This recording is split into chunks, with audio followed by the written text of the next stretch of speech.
enough darks, and plus helps let me get rid of extra salvos or extra salvo targets, or a boss monster if I draw too early. Mind control, almost a staple in this format in my opinion. Just take control of an opponent's monster. If you don't have any tuners, just XYZ it. Just make an XYZ monster of you and your opponent's monster. It's that easy.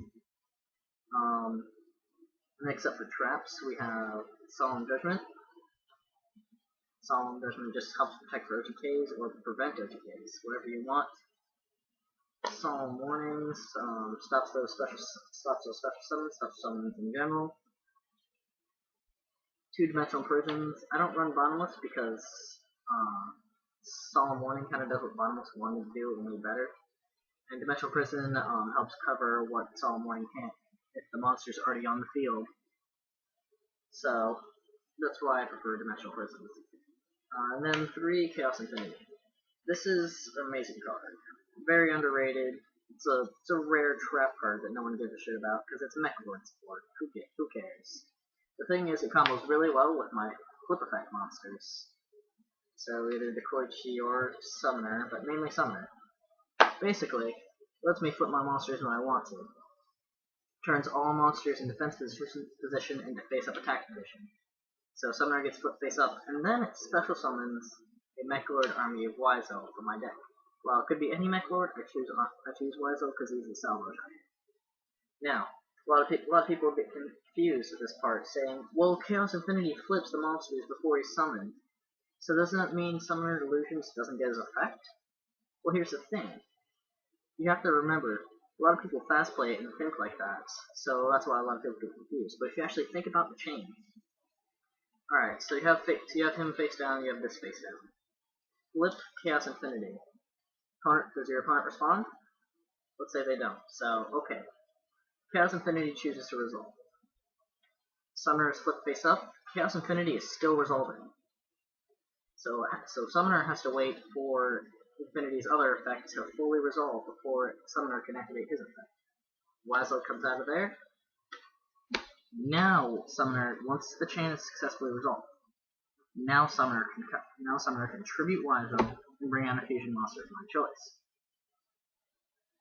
Now, what use is that during my opponent's turn? Because that means I have a chump blocker fusion and just blows up at the end phase. What use is that? Well, that's when you have Gaia Drake. Gaia Drake has a really nice effect of this card cannot be destroyed by monster effects. It also cannot be targeted by monster effects, which is a nice bonus for things like Sork and DLS. So it's just like, I'm Gaia Drake and I don't die at the end phase. Come at me, bro. There's also this, so basically the deck just brings this guy out. But also, just think about this combo. I still have my Summoner on the field with 800 attack, as I explained earlier. Honest is a great card for this moment. But also, Wiseau's engraved. So all 3 of my copies of Chaos Infinity get Wiseau engraved, which means Salvo is now live. And if your opponent just like, I'm gonna run over Summoner Evolution just because I can, I now have Sword Food. So that little combo sets up for plenty of other boss monsters. So even if they get this really hard to kill monster up the field, basically it's gonna have to happen through a spell or trap card, which is where Forbidden Lances come in. So if they even get that off the field, I still have plenty of other boss monsters to deal with. Now, it's not to say this is the only combo of the deck. There's also just general Salvo shenanigans, setting Decoichi, bringing out Salvo, blowing up shit. Just sitting there with my general meta of Thunder King Rouse, defending it up with my Dimensional Prisons and Lances and Warnings and all that. So I can play defensively, I can just explode on them. This deck is very, very versatile. It just does all kinds of shit. Lost monsters all out the wazoo. Just needs a little time to set up. Now, let me go over the extra deck next. We have 2 Gaia Drakes, in case I want to do it twice, because they can't be reborn because they're not properly summoned through Summoner's effect. So if I get multiple Summoners out, multiple Illusions, it's just all around, just bring out more of these guys. Why the hell not? But if I want to go for the OTK, then I can either bring out Cyber Twin, put a lot of damage on board, if they don't have really any defenses, or Materia Exterio, which is just protects my pushes with maybe Dark Armed and Chaos Sorcerer, or a Barredo, or something like that. with whatever salvo summoned, and then just like Exterio away all the defenses and just push for game. Now, of course, these both die at the end phase, but if I Book of Moon, a lot of times I will go for the Exterio. Just at the end phase, just book Exterio. Next turn, I'll flip this face up. You thought Xian was scary? 28 and negates as many times as I want. Yeah. It's pretty freaking good. But of course, that's only if I draw Book of Moon. A lot of times, Exterio doesn't really come out that often. Maritech, Eyesight, Cyber Dragons, Karkers are getting big.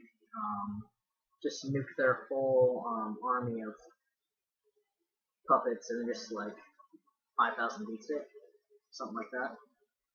Taster, probably the best single 5. I realize Librarian's out. Librarian technically beats this in battle, but Catastrophe is just more versatility by itself, and I don't make level 5s often. Brynek, go to level 6. I don't make level 6s that often, so I only really need one Black Rose. I don't like nuking the field because I fear the Starlights. A lot of people tend to side in Starlights when there's like, oh, it's a salvo deck. Starlight everywhere. So that's why I only run one, and plus I could get another one if I wanted to, but I really don't. Ancient Fairy, great for the Darkhold matchup. Just sit with him in defense mode, blow up their field spells, Grappa can't do anything. And they really have to rely on just like pitching a Grappa or something like that. And that helps me stall into my combos. This is my generally go-to. When I go to salvo, I'll make the beret, excuse me. Just because he turns opponent's push to its weakest battle position and runs it over. So it's just like beat stick, beat stick, beat stick. Scrap Dragon, staple. Stardust, staple. Mistworm, staple if you don't have a Torchula. And for my XYZs, I have a Utopia and a Roach.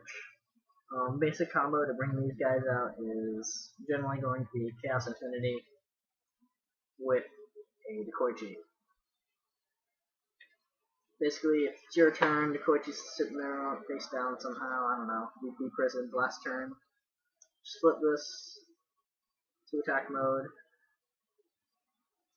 bring out Weisel, and then XYZ. This is slightly situational, but it happens often enough. So it's worth running the 2 XYZs for. Plus Mind Control, just like, if I have Weisel in hand, just normal summon Weisel, Mind Control, opponent's level 4, XYZ to Roach, or Utopia.